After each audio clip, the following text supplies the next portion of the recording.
Yeah, welcome, welcome, welcome. So this is the first Living Stars call, and I'm really excited. I know some of you are watching now and some of you are going to watch later. And the purpose of this is that for a long time, people have been asking me what we're moving through each month. And I wanted to create a way that every month I can just drop in here, share what we're moving through, coming up in the next month, so that we can prepare ourselves and have a knowing of what's happening. If you're in this space, then you most likely already are aligned and know the type of astrology that I work in, which is the sidereal system. And if you're watching this and you aren't, then I have a couple videos on that you can watch. One is called The Story of the Stars, and another is called What's Astrosophy. And so you can watch those to kind of understand where I'm coming from and the kind of mathematics that I'm using when I'm talking about astrology, as well as the type of interpretations that I'm using that are different than the tropical or Western astrology system.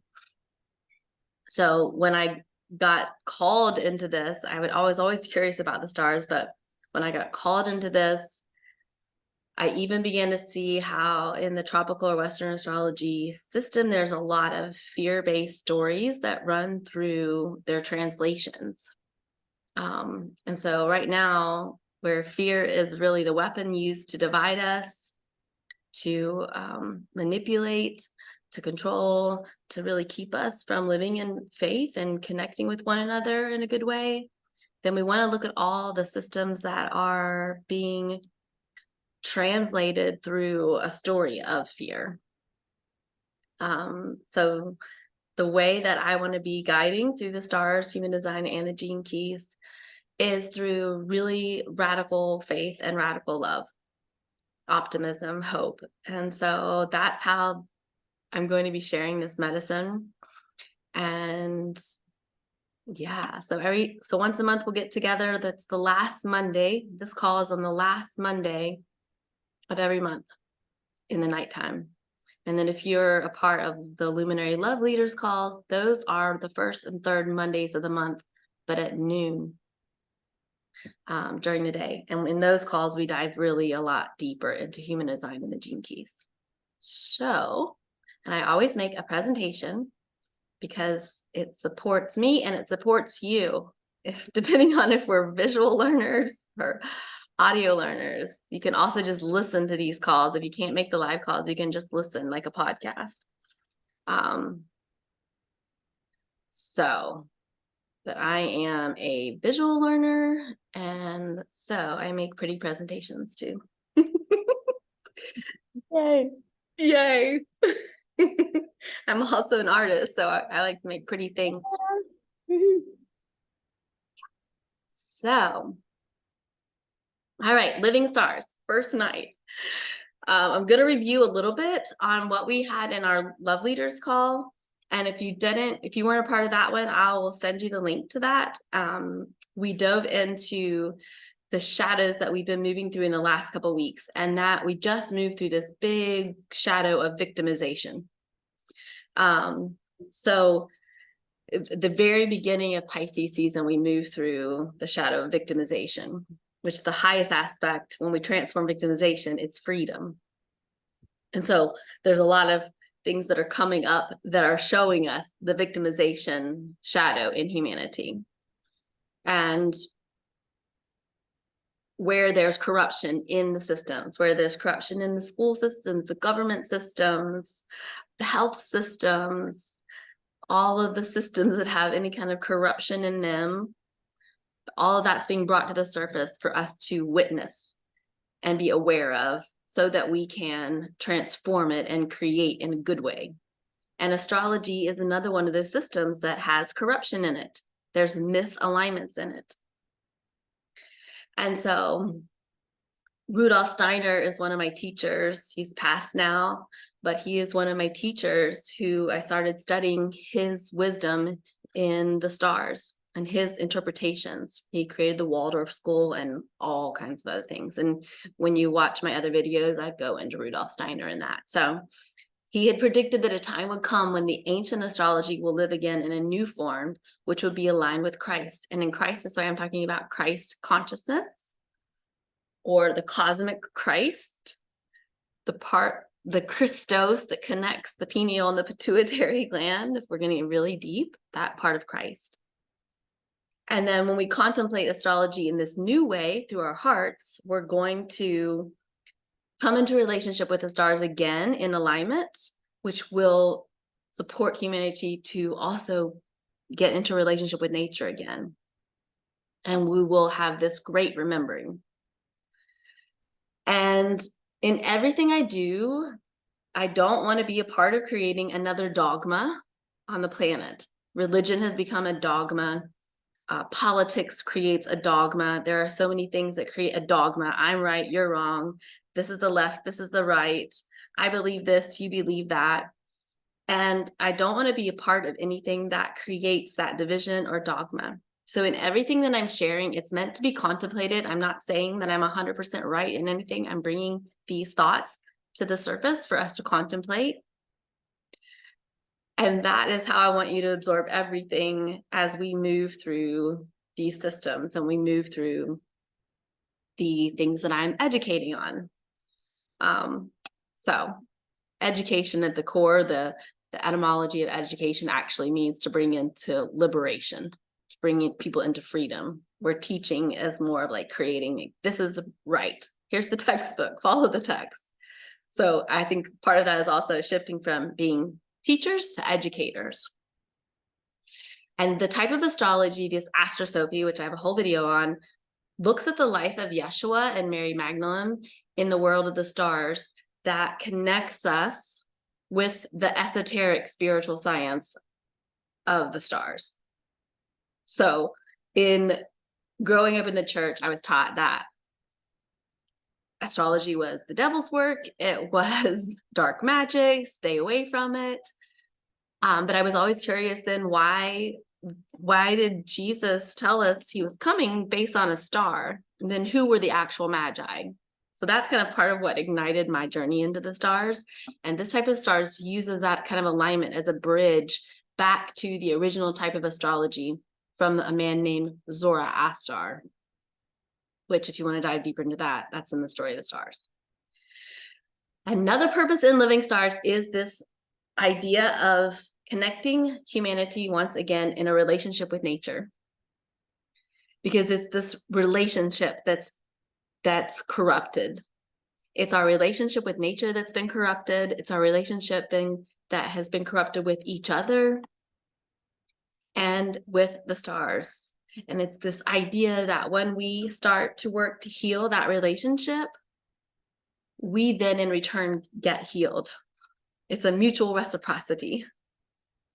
If you haven't read Braiding Sweetgrass, I inspire you to read Braiding Sweetgrass. It's a brilliant, beautiful work on Indigenous women. An Indigenous woman wrote about our relationship with nature. It is like, I read it 5 times at least. It's one of my favorite books. And I hope to bring in and weave in that kind of origin stories with the translation of the stars.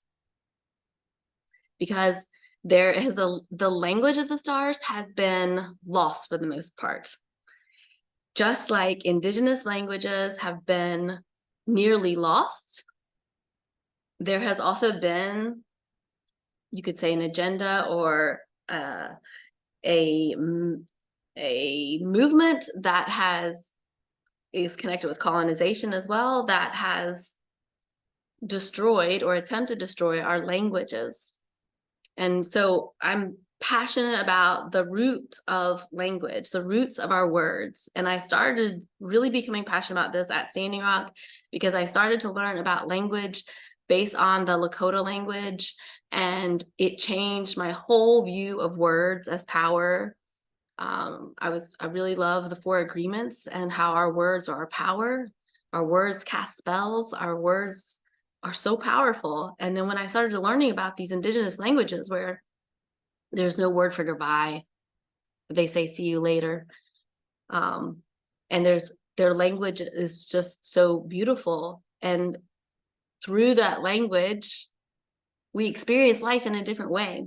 In indigenous cultures, a tree is not an it, it's a he or a she. It's a relative, it's related to us. And when I'm talking about the stars, I'm talking about using the stars and the planets as guides and as sentient beings that are here to guide us, that we are in relationship with the stars. So I decided to do the living stars call at night for us here, because I inspire you after each one of these calls to go outside and start to sit with the stars and start to recognize where Venus is in the sky, see the phase that the moon's in, take a star map out or take a telescope and start getting into relationship with the night sky. Watch it move throughout the year. If you're joining this, then we're going to be gathering together once a month. So we're going to journey together every month. So we're going to journey through the stars. So start to create a relationship with it. Astrology was our first religion, and religion actually means to unite or to bind together. Religion was meant to reunite us with God, with nature, with the divine. And of course, it's been a system that's been corrupted and actually created war and division on the planet. And astrology was our first religion because we would sit and be in relationship with the stars. The stars were used as a map to guide people on Earth. In the story of the stars, I really dive deep into that, into how the Black Hills and certain places on Earth are mirrored in the stars in the heavens. So there's actually an imprint, the stars imprint right upon the Earth. And then of course, when we're born, the stars and planets imprint upon us, giving us our soul's blueprint. And so indigenous people used the stars to know when it was time, as they were nomadic, when was it time to move the family, the tribe? And then where were they meant to go? Where would the buffalo be? Where were they meant to go to harvest nuts? Things like this. They use the stars in that way. And that knowledge has been lost. And after Jesus was murdered, astrology became corrupted by Greek astronomers who created a map of the planets and the stars that was in alignment at that moment. But he even knew, Ptolemy knew about the wobble of the Earth because he talks about it. So he would have known that that map was going to come out of alignment one day. And every 72 years, we move another degree out of alignment with that old map. So it's my passion to reconnect people with nature, with God, with the stars. And I believe that doing so, we will be healed ourselves. We can't help but be healed. So I also look at the story of the zodiac, not just through your soul's blueprint and where the planets were when you were born, but as a guiding system for the collective to know what we're moving through. And if we didn't even know our soul's blueprint and we just started at the beginning of the zodiac in Aries, and we contemplated the stars in Aries and what the meanings were, and we did the work in that season to activate that part of ourselves. If we started the journey here and every single month, we really dropped into the medicine that was moving in the stars at that time. By the time we reach the end of the zodiac, Pisces, we would have taken this tremendous transformational journey. I can tell you that it's true because I've been doing this for years now. And every single year I wanted to bring this, but it was like, I wanted to do it. Let's do it one more year and dive really deep. But I've wanted to take people along on the journey with me for so long since I've been doing this, because I've witnessed such a transformation in myself to where I love myself, God, and nature so much deeper because I'm having a relationship.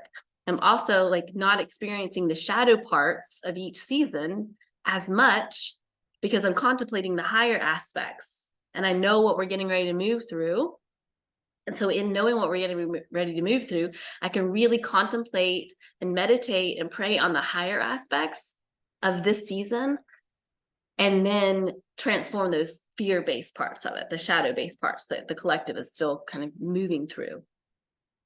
So tonight, we're going to talk about, this is the end of March, so we're going to look at what we're about to move through in April. So you can kind of start preparing your heart for April.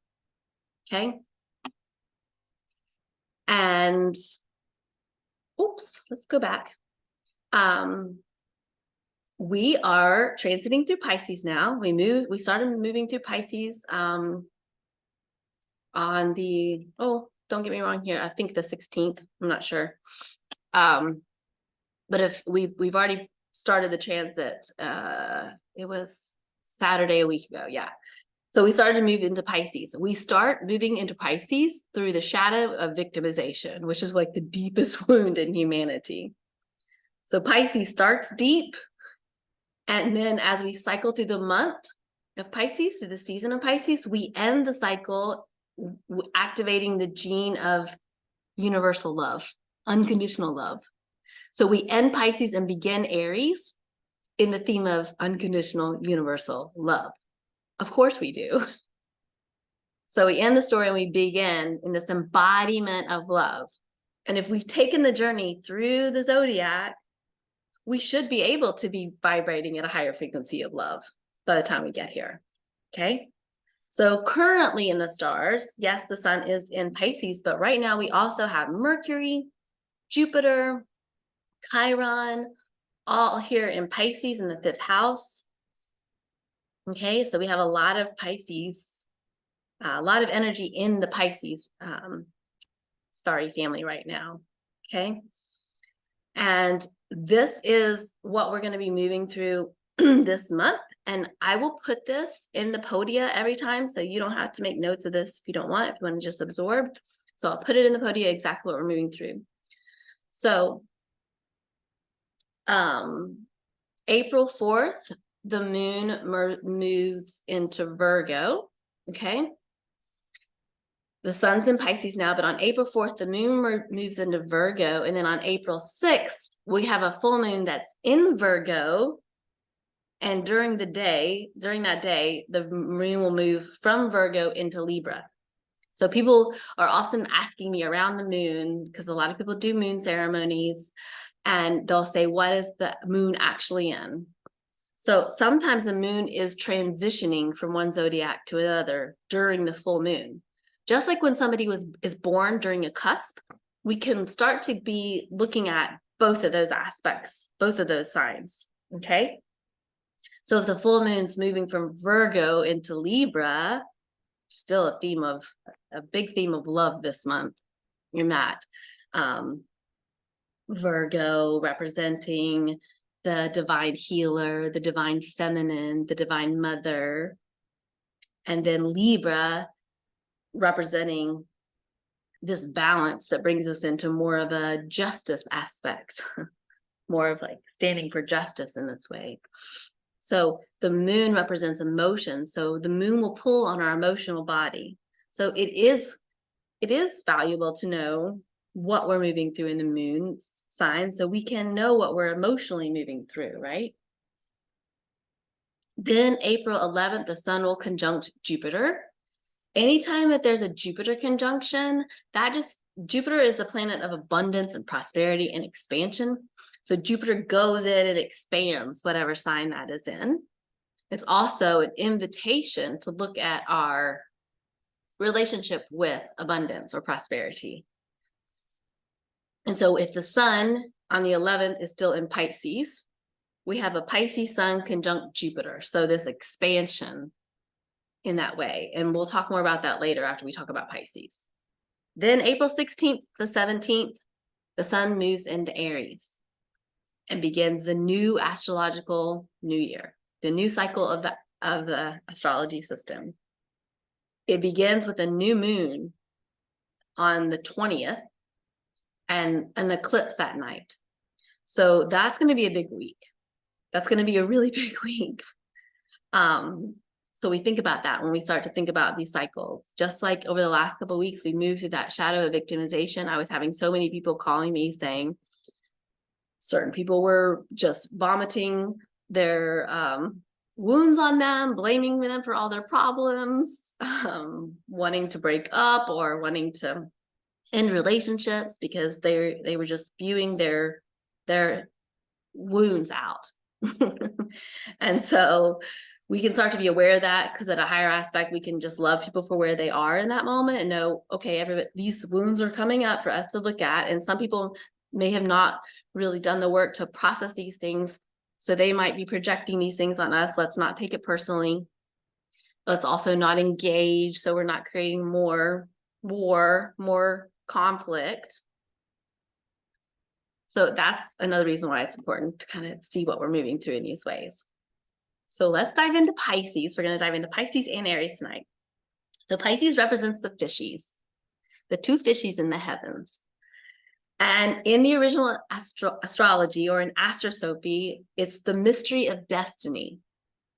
If we've gone through the entire story of the stars, where we started with Aries in the head, now we're at Pisces and we've done all the work, and we're looking at where are our feet pointed. The Pisces represents the feet.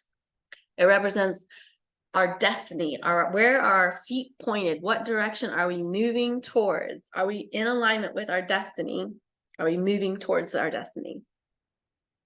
In indigenous, in the Lakota, it is a sign of the wolf. Okay, so the wolf represents intuition, sensitivity, where the wolf might be seen as like a fighter in some ways, right? We can look at some ways that we see the wolf, but when you look at what a wolf pack is, and my sister Rosette is on the call, she's taught me a lot about the wolf pack, how we need each other as humanity and indigenous culture.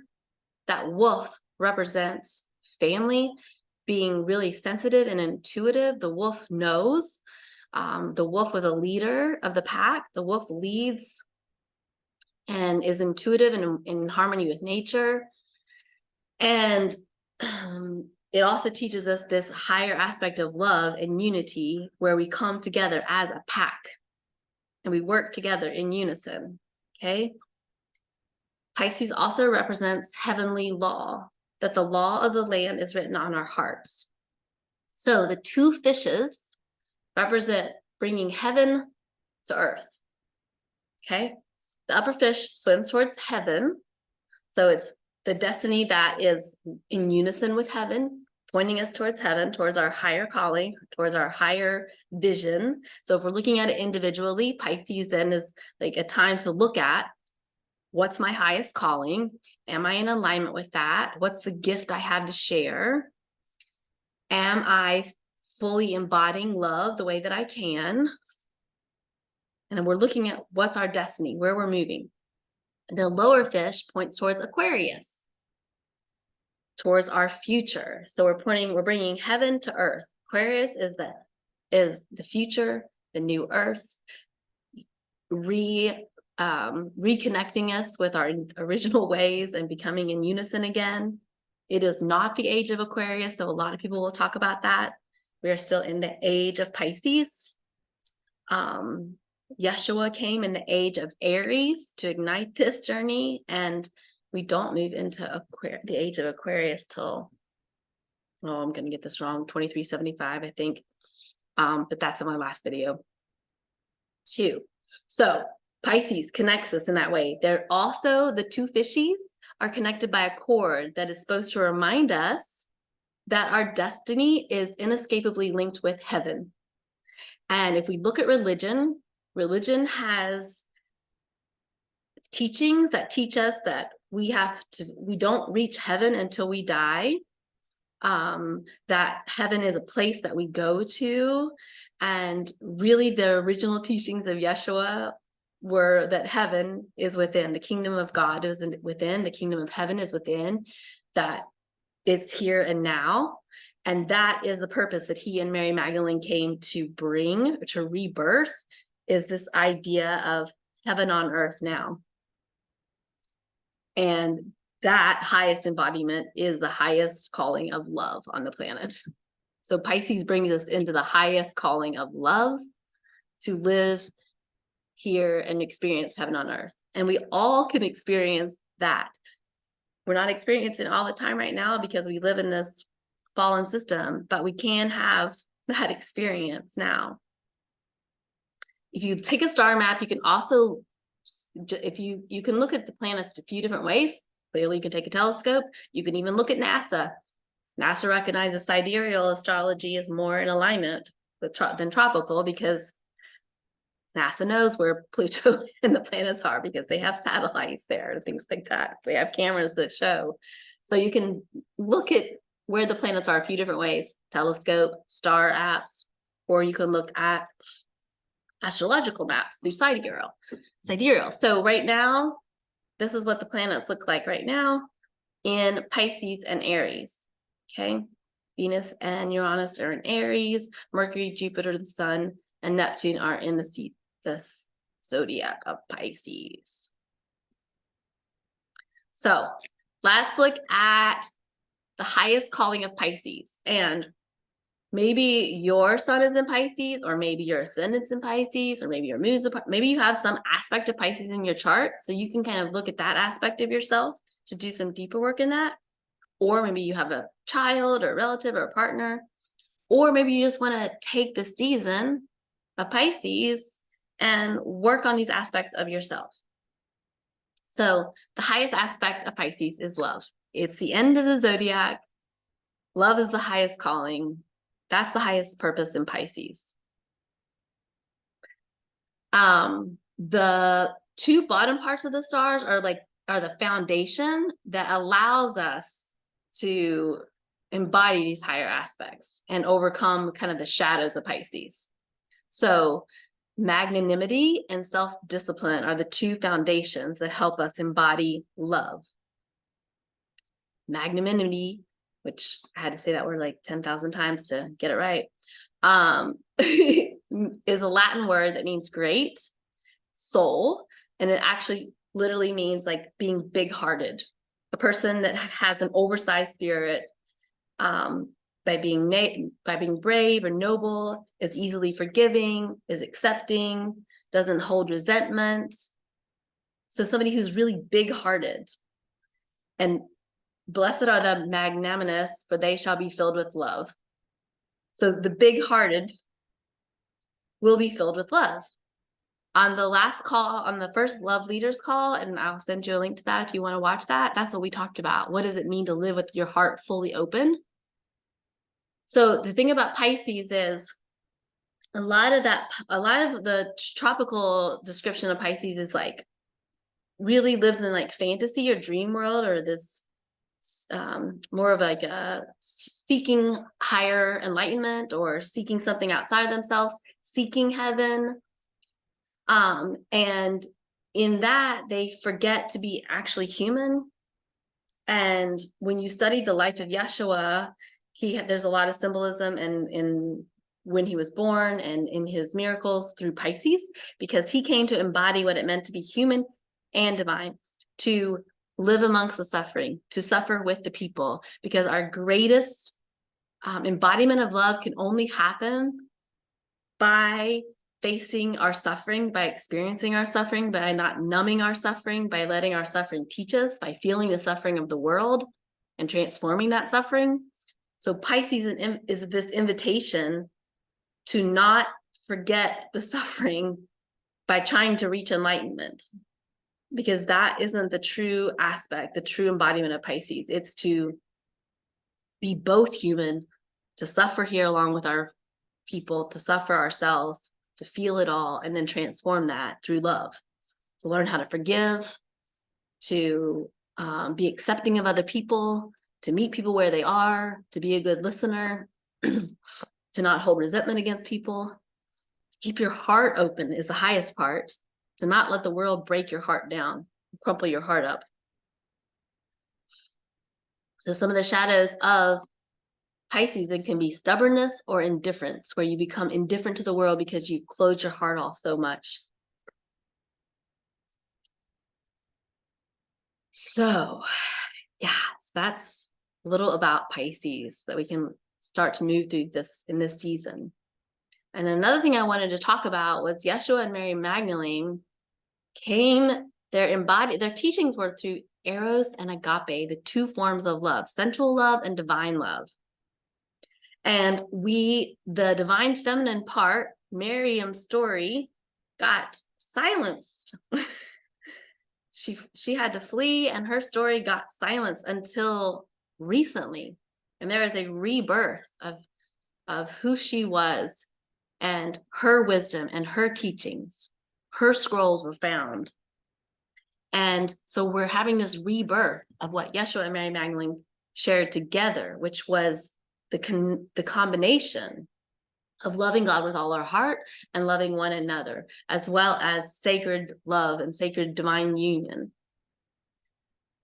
So I'm going to drop things on these calls that I could spend, weeks teaching, but I'm meant to, like, I want to drop things for you to, some of you will be inspired to something and others will be inspired to something else, and it will speak to you in different ways. So I just wanted to share that because that's part of the season too. And there's this rebirth happening.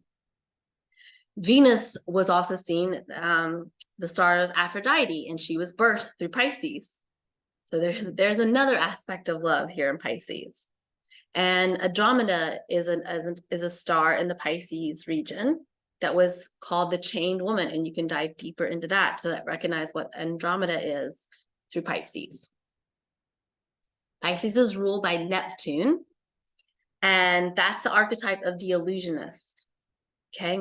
It shows us where we're delusional or where we're not grounded. So sometimes people born with their sun in Pisces can struggle with being in fantasy world or delusional, or they seek spiritual enlightenment so much that they forget to be grounded on the earth. Okay. So that's kind of the work of the Pisces, is to integrate both. It's also where you have to, Pisces can also bring a lot of like intuition.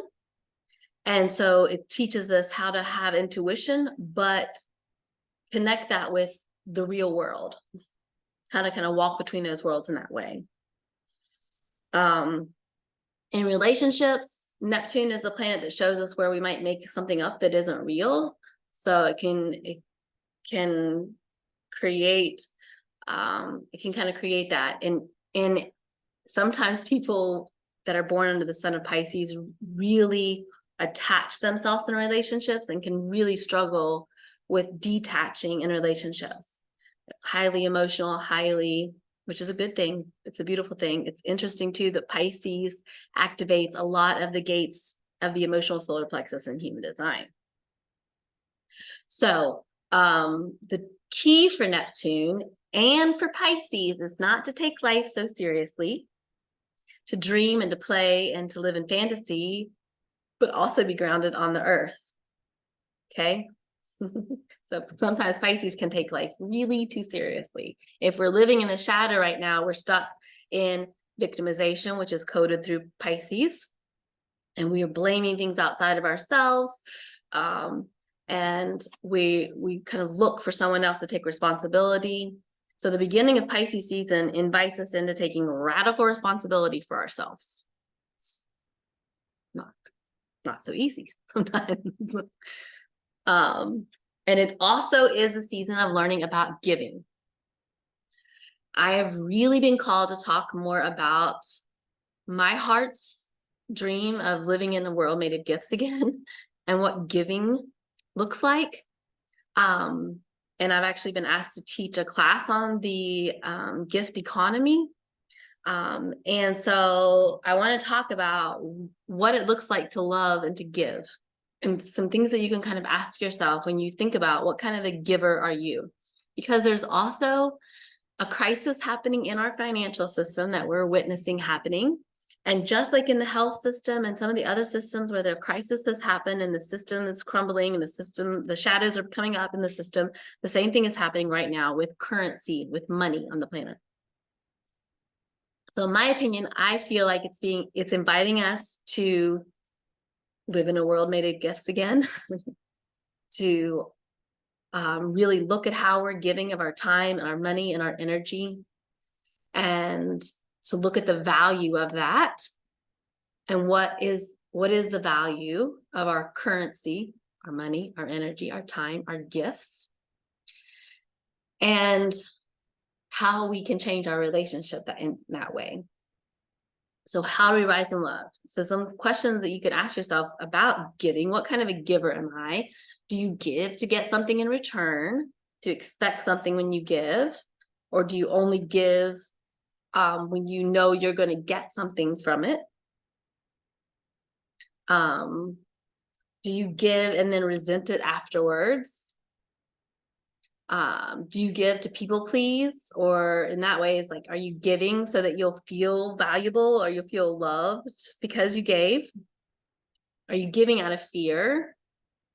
Start to think about the reasons that you give, your energy, your time, your money.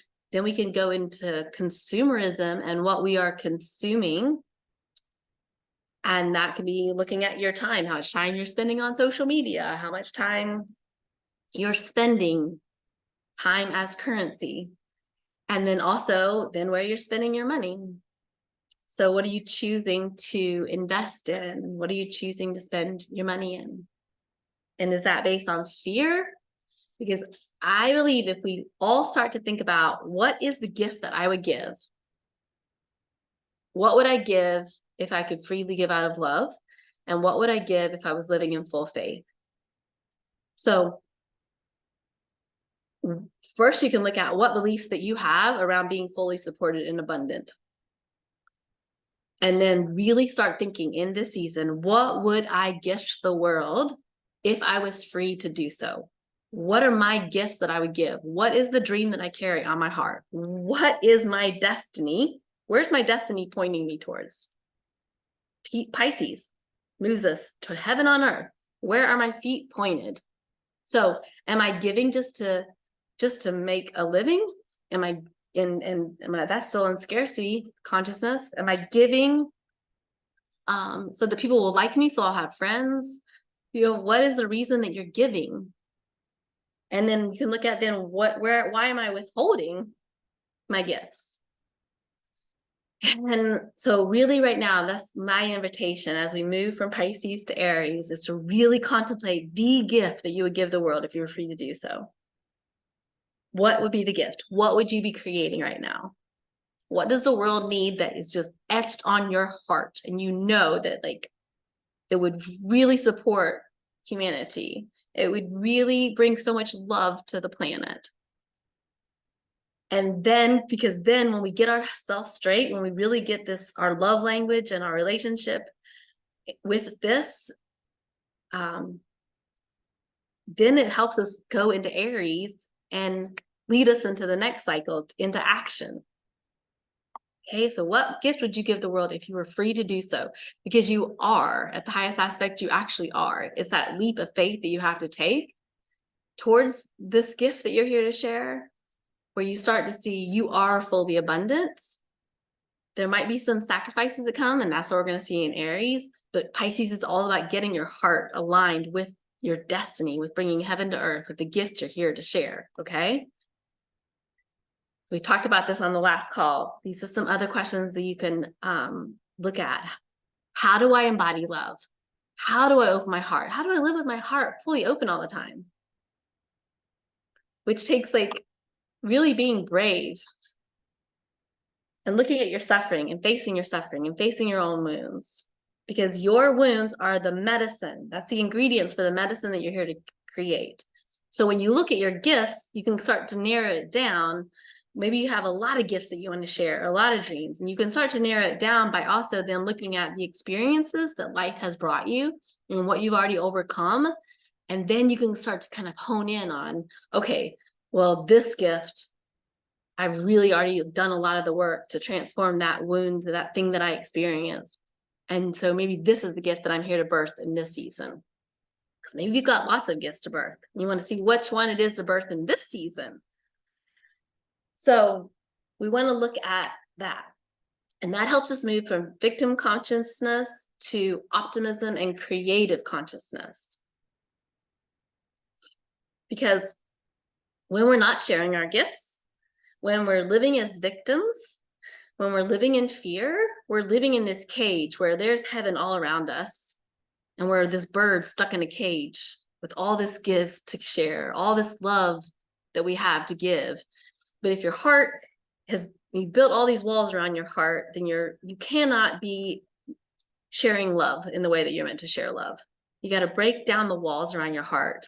You got to break out of that cage in order to experience heaven, in order to share heaven, in order to share your gifts in a good way. When we move to the end of Pisces and we begin Aries, so the end of the astrological story and the beginning of the new starts with our genetic codes. The gene key is universal love, where love grows through freedom and dies through constriction. So we end the story in this way, and we begin the new story in this like embodiment of love. And this path of love is the path of acceptance, to learn to see with your heart. So once we've got our heart in order, we know where our feet are pointed, we start the whole journey over in Aries, the ram. And the ram, we move from the feet all the way back to the head. Aries is a fire sign. It's the fires of creation. It's action oriented. Now we know where we're going, and now it's time to move into action. So we're preparing ourselves over the next couple weeks to move into Aries. It's called the divine fires of creation. It's the mind, the logic mind and the visionary mind. It connects the left hemisphere of the brain to the right hemisphere of the brain. And it is the connection of the Christ, the Christos, that magic that connects the two sides of your brain, the pineal and the pituitary. In the body, Aries represents how the brain connects with your spinal cord to connect with the entire nervous system. And if we know anything about the nervous system, it affects the whole body. So here, even in the deeper aspects of Aries, we got to get our nervous system right, so that we can even begin the journey through the transformational journey through our astrological zodiacs. So we begin by getting our nervous system straight. Lots of ways to start working on the nervous system. If you need support in that, reach out and I'll tell you how I've supported my nervous system, how I support my nervous system now. But this is the invitation in Aries. So we get the nervous system right, okay? In indigenous cultures, Aries is seen as the red hawk because the red hawk was seen as action, okay? And there's a lot of deep meaning in the red hawk. And we can also look at how hawks are guides for us. How many of you have had experiences with hawks? So yeah, hawk is a bird that is a bird of medicine for me. And for many of us, they're guides for us here. They're beautiful, beautiful guides and mentors for us, teachers. So Aries begins with this red hawk energy. So the highest aspect of Aries then is virtue, or the power of self-sacrifice. And it's through the foundation of devotion and self-confidence. But then the shadow aspects of Aries can be arrogance or subservience. So in Aries, we learn how and where and what to be devoted to. If we're like devoted to our highest heart, if we've gotten ourselves into alignment and we're devoted to love, then we can live in a different kind of devotion when we're moving through Aries. It's said also that the world was created when the sun shined through the ram. That's kind of in a lot of different stories, creation stories. So Aries then is that beginning of the zodiac. The star Hamal is the star in Aries that means the lamb. And then also Athena is the story that comes along with Aries, and it is connected with Sophia wisdom. And then the disciple Andrew, who is, if you've watched the Chosen, Andrew has like the fiery temper. Like he's really got this fiery energy. That was the disciple. Andrew was the disciple that's connected with Aries. So in Aries, we see this, the beginning and the end, the Alpha and the Omega meet at this point when Aries and Pisces connect here, when the sun moves in between these two zodiacs, the end and the beginning. It also represented the Lamb and his bride, or Christ and Sophia, Isis and Osiris. And so these are ways that you can kind of dive deeper. I want to like drop little nuggets for those of you who want to like go deeper into this medicine, because some of this has been lost. The Sophia wisdom is being reborn right now. What Christ actually is being reborn. Christ isn't a person or the last name of Jesus. So these things are being reborn. And so I want to be able to drop this with you so you can take it a little further. And so when we think about this season and the next month, moving into the next month, love is the theme. Love is always the theme, but there's a bigger theme here in getting yourself, maybe breaking down some walls around your heart. Okay. Maybe looking at how you're giving your time and your energy, where you may be giving too much. Maybe you're somebody that's really just gives too much to outside of yourself, and you need to focus some more on giving to yourself so that you're living in a mutual reciprocity. You're living in a relationship in a good way with yourself. Maybe you need, like the wolf in Pisces, maybe you need to reach out to your pack and ask for help. Sometimes that's hard in the shadow aspects of that. And I shared the picture here of Standing Rock because when I think about living in a world made of gifts, and I think about what would happen, the big fear right now is that the US dollar could crumble or could have this huge financial crisis with the banks and all these kind of things. So I always want to be optimistic and say everything that's falling away is for our highest good. So this is the great remembering, is to remember who we actually are, what's actually possible for us. And anything that falls away calls us to our higher self, calls us to a higher aspect of ourselves. And living at Standing Rock and having that experience that we had gave me more of a fire and a taste of heaven on earth and of living in a world made of gifts. And so now I feel like it's my responsibility to share that, because I did get a taste of it. And honestly, I grieved it afterwards because it was such a deep remembering of who we actually are created to be and what love actually looks like, that when we were displaced afterwards, there's a deep grieving in that. We were living in a world made of gifts where everybody got to share their unique gifts, what they really loved to do, what they were passionate about, whether that was just chopping wood all day long. Amazing. Thank you for sharing your gift. That's a gift that's needed. Or whether it was just cooking in the kitchen, that's a gift that's needed. Or whether it was sitting by the fire and listening, or sitting by the fire and playing a song to cheer people up, to lift people's spirits. Whatever it was, we all came together to bring our gifts, knowing that we were supported, knowing that it was enough for everybody. There was also this feeling of love and acceptance like we had not experienced in this world before, at least for me and for many of us. You got a hug every 2 seconds. And there was another aspect of manifestation that happened there that I know is possible here as well, because we saw it. We were experiencing it. We would literally think about something that we needed, and somebody would walk by 2 minutes later and have it in their hands. Can't imagine the times like I even was craving an avocado one day, and avocados were really hard to come by there because we had food, but avocados, like people aren't like donating avocados because they go bad easy. And I had just been craving an avocado so much because I eat like one a day. And literally a person walks by me and says, Sarah, we just got all these avocados and I thought about you because I know you love avocados, and here's some chocolate, 2 of my favorite things.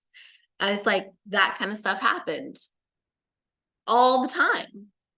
We would have a need for the camp, and that need would be met immediately because somebody was thinking about it ahead of time, and it was all synchronistic. And I believe that that is the world that we're here to live in, and that is the world that is possible. And if something happens that calls us into a time where money is iffy, we're just going to be called into coming together more, and it's going to be beautiful. People will start to grow food together, which is, people have been thinking about it forever. There's so many people that are like, I want to buy land with a bunch of people and grow food, but they're not in action yet. They're not in Aries energy yet, because there's still some fears about how it would happen or if you have enough money. And some people that have the money are wanting to hold on to the money. And so it's all going to come together in a good way. What we need to do is just focus on what's our gift that we're here to give. And as then things unfold, we will know the time and the place and how to give, especially if we are really focusing on our hearts and doing our own internal work to release those wounds, not to release them, but to transform them, but to break those walls around our hearts and really focus on what's our gifts that we want to share.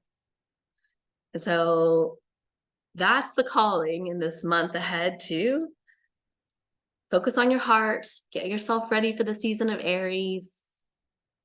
It's going to be good. Some things are going to be painful and hard, but we're going to walk beside each other in beautiful ways through all of this. Yeah.